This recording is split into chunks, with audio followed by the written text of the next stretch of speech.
Well, hello everyone. I'm Samla Pratt, and I'm so happy to be with all of you.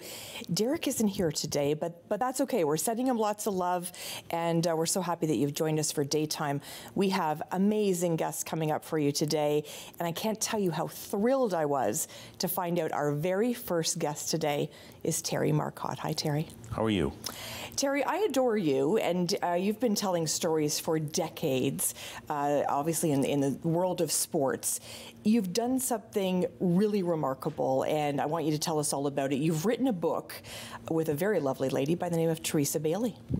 We got together. I did a story in my time at CTV. I did a story on Theresa about 10, 15 years ago. She set up a network of hockey moms, and Hockey Canada reached out to me, said, will you do something? I thought it was a great idea. She now has like 40,000 hockey moms all connected, so they can help each other through. And she kept on saying, there's a book in here. And I said, I know there's a book. And when I retired from TV just before the pandemic, I reached out to Theresa and said, do you want to work on it together? And yeah, we got a book. So it's called Hockey Moms, The Heart of the Game, and it's basically the hockey journey through the eyes of mothers. And nobody talks to mothers, and their stories are terrific. They're heartwarming and very emotional, and it was really fun working with Theresa and getting it done. It's fantastic, honestly. And I will say, this book launched 10 days ago, and my social media feed is filled with people that are connecting with this book, because I think you did something really spectacular as you allowed people, to your point, to share stories that aren't asked a lot, Terry. We have, in the book, we have some of the high-profile moms. We've got Connor McDavid's mom, Austin Matthews, Brady Tkachuk, some of the best NHLers, and their stories are told through the eyes of their mothers. But we also have a lot of moms who put in the same amount of work for their kids, and it's all built out of love. They do it because they love their kids. They want the best. So we've got stories from moms, and they get right to the end, and they think they're going to make it, and they don't make it. And it's heartbreaking. It's heartbreaking for the moms. It's heartbreaking for the kids. And as many of the moms said, when things are good, they call their dad. I just scored my first NHL goal. Call the dad.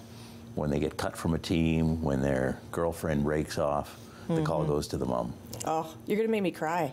You're going to make me cry. So let me ask you this. When I think about all of the opportunities for kids these days in terms of hockey, what did you learn through the eyes of the mums? I learned that, and if there's a thread in the book, it's they do what they do out of love for their kids, out of giving them every opportunity to succeed. And some go overboard, and there's one chapter, a hockey mom and her son at a young age said, what do you want to do? I want to play in the NHL. That's what he wants to do. Let's do everything we can to help him make it. And the kid was a good hockey player, and they kept on, the summer camps, everything.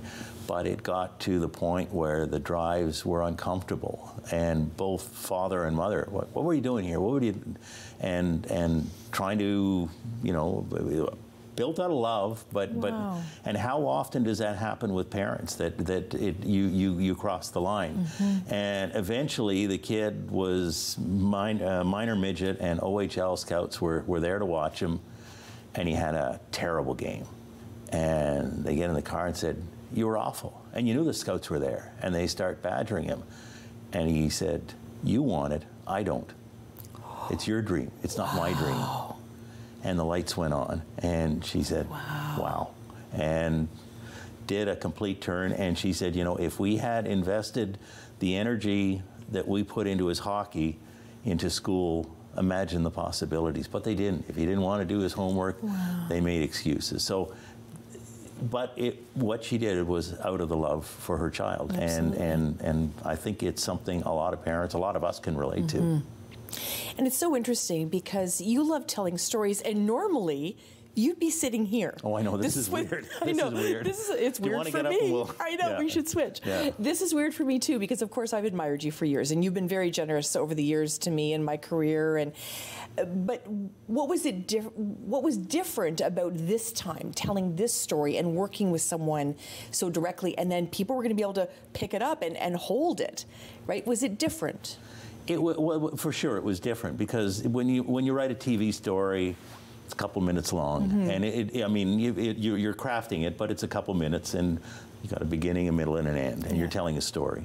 And this is like 90,000 words, over 300 pages. So yeah, it's a lot more intense in some ways, and less intense in other ways, because you can write for a couple hours, leave it alone, go off, play golf, come back, work on it a bit. So that was a good part of it. But I think it's all storytelling, and that's what I liked about it: talking to people, interviewing people, and then telling their story. And I've always enjoyed telling stories, and I think one of my best skills as a storyteller is being able to before a story goes to air, I sit back, I watch it, and I can detach myself from it and watch it as a viewer might. And I can tell, like, it's starting to drag here. I should have changed. I'd like to change this, and that. So you could kind of. And with this book, I've had a couple of months to get away from it. And my mom is 96. She has lost her vision because of age. So when I go, I read to her. I read chapters of the book, and I find it really emotional, because it's a book about the love between mother and child. And I find it really emotional, and I'm reading it and I'm choking up, and I like the book. So I mean, does that mean that it's? But it means I'm proud of it. I think we tell some really nice stories. Well, mission accomplished. I have cried now today. I didn't mean to make you. That is quite beautiful. So let me ask you, we only have about a minute left, but you've had a lot of people excited about this book. Who would you love to see get this book in their hands? Well, anybody, of course. It's for hockey fans.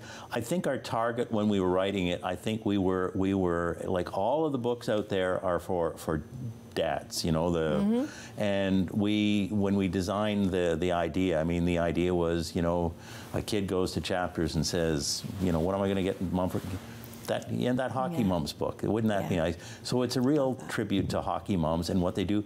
But I really hope that a lot of dads, men read it, because I think there's a lot of insight into how much mothers do without getting the credit, and they do so much. And everybody talks about the dad, so now we're talking about moms. We're talking about the moms. We're not going to stop talking about them. Hockey Moms is definitely a book that's going to be under the Christmas tree for many people this year, including me. So thank you very much for doing it. Thanks for having me, and good seeing you. Terry, it's always a pleasure. Terry Marcotte, of course, joining us today, and we're so happy to have Terry here sharing about Hockey Moms. He wrote this incredible book with Theresa Bailey, and it is a heartwarming, obviously an account of what hockey means to moms and what moms put in to hockey. We have lots of great guests. You don't want to go anywhere. I'm Sam LaPrade, filling in for the one and the only Derek Fage. We're going to be talking about music today. We're going to be talking about some retail stores. We have lots to talk about here on Daytime. Stay with us, everyone.